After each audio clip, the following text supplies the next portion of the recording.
make to open the chest, but an ominous voice echoes around you. I will not relinquish my hoard. The next instant, something leaps at you out from the darkness.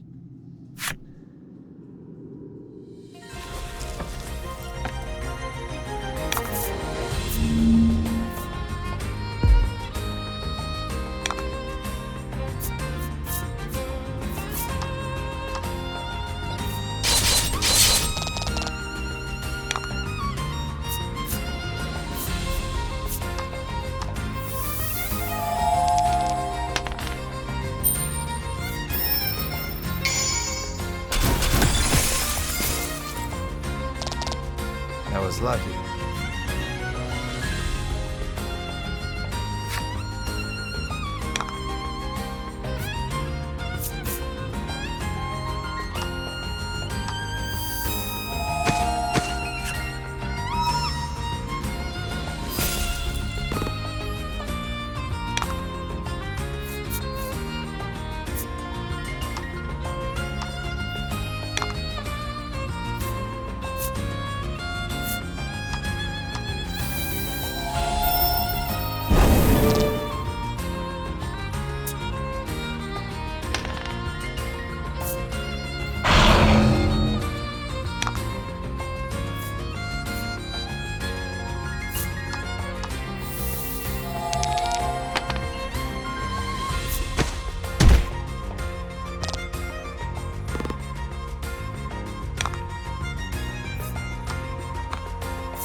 The monster defeated, you turn toward the treasure chest.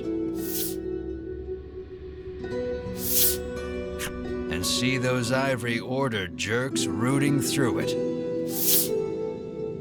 You rush over, but you're too late to stop them. Sweet of you to take care of the monsters for us, trills Winifred, favoring you with a smile. Tucking the spoils from the chest safely into a bag, the Ivory Order trio stroll away whence they came. Knowing you couldn't stop them if you tried, you can do nothing but stand slack-jawed and watch them go. The chest is empty, save for a ragged doll. Nice of them to leave us the trash, you grumble in irritation. For some reason, Melanie picks up the ragged doll.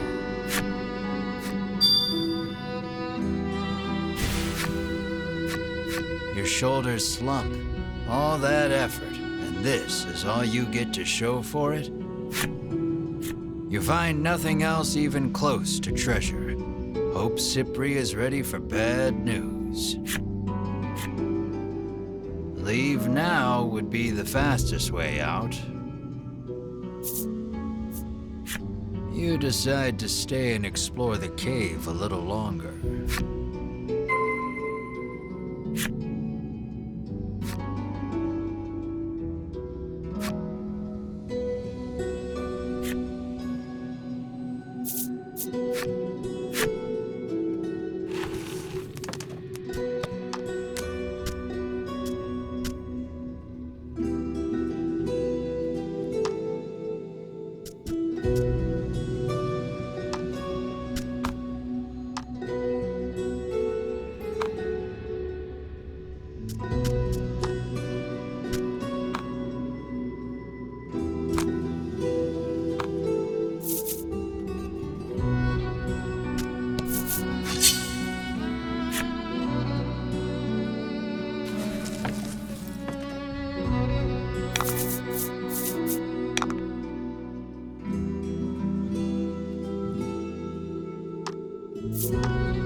Were you able to find my treasure? Cypri asked. This is all we found, says Melanie, withdrawing the ragged doll. Cypri's eyes widen as soon as he sees the doll, and he reaches out to take it. Without breaking his gaze away from the doll, he begins to speak. Cypri tells you he gifted this doll to his young daughter a long time ago, but she fell gravely ill and died. Since then, Cypri has treasured this doll as he treasured his daughter. Then the monsters took it from him.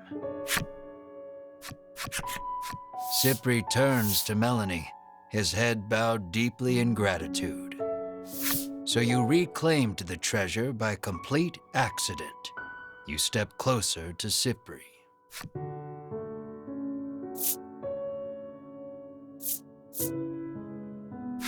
What do you know about the dragon? You rudely inquire. Cypri gestures as if to say, let's not get ahead of ourselves. Far to the east of town is a place called Unionville, where monsters and humans live together in harmony. According to Cypri, you might be able to learn something there, as the dragon and monsters are not totally unrelated. Upon hearing that, you turn on your heel to leave. Cypri calls out to stop you. Journeying to Unionville entails traversing the dense expanse of the Bewildering Wood. You'll need this, he says, and holds out something for you.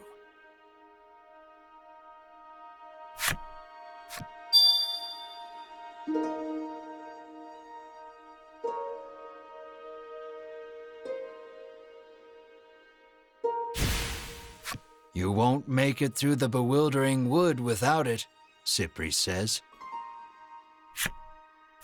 Your sights set on the distant Unionville, you resolve to navigate through the Bewildering Wood.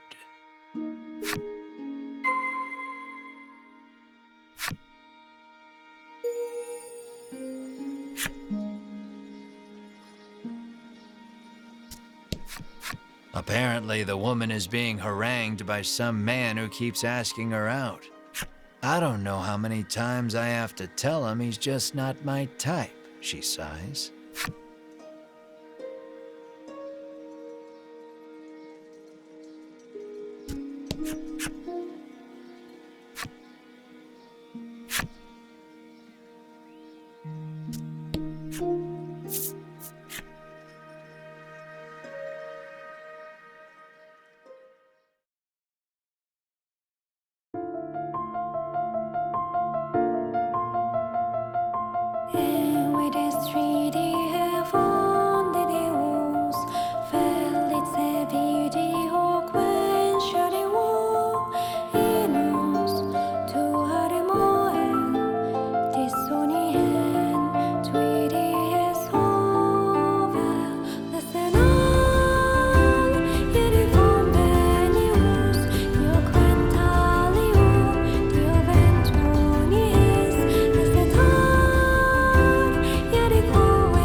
A thick fog impedes your vision. You surmise this is in no small part why they call it the Bewildering Wood.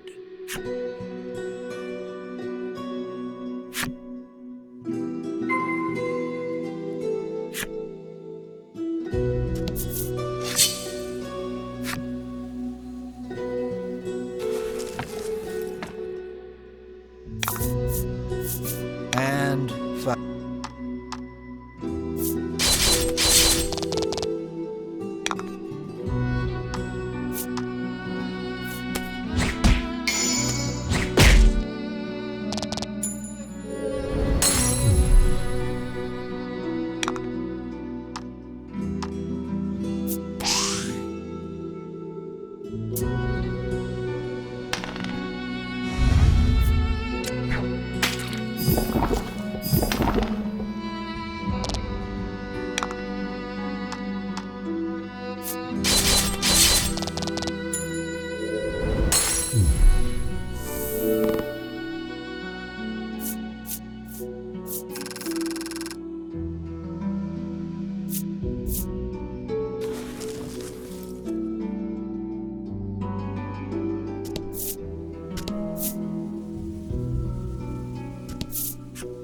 many a brave soul has set foot in this wood, only to be swallowed up and never seen nor heard from again, the traveler intones gravely.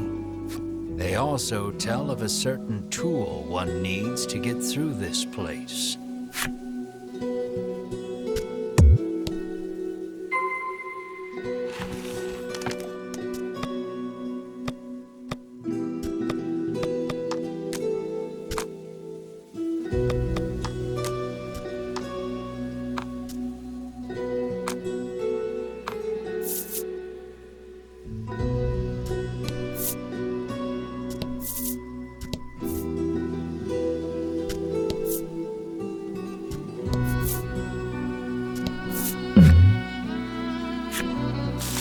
Trees bearing very solid-looking nuts whip to and fro in the force of the gale. This doesn't bode well for you.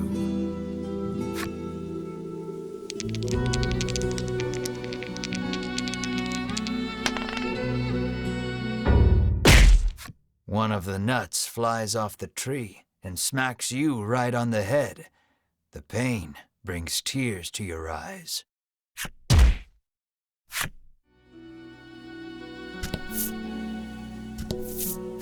A message is written on the sign. Seek out the forest stela hidden deep in these woods.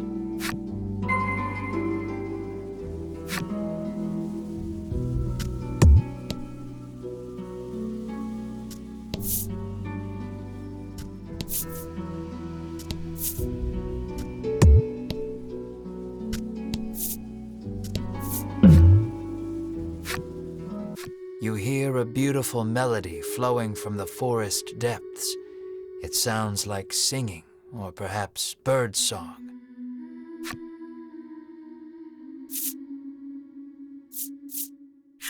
You take a peek inside the grass and immediately find the owner of the voice. It's a harpy.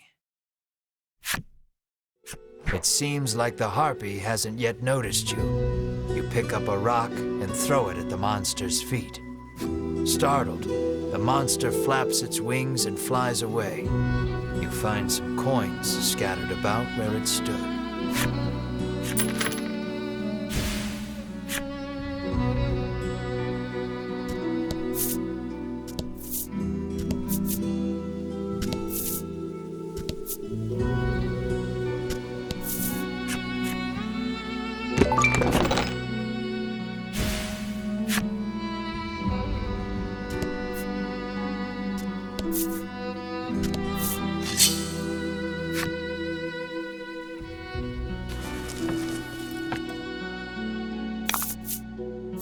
And fight.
have found the southern stela. You smack it and hear a sound off to the west. You'd best head that way next.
You have found the western stela, which you swear up and down was not here when you came in.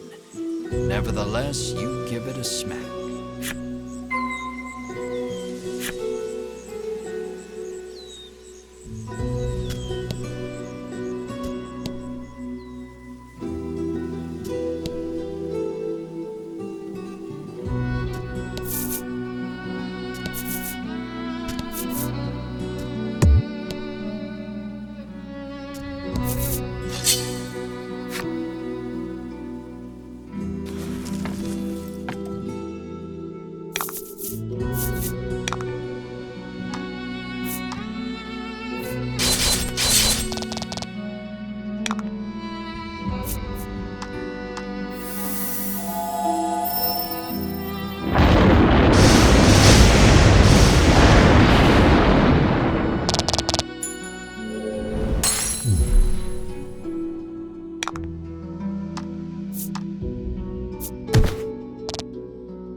The man sighs, realizing he may never be able to escape with his current tool set.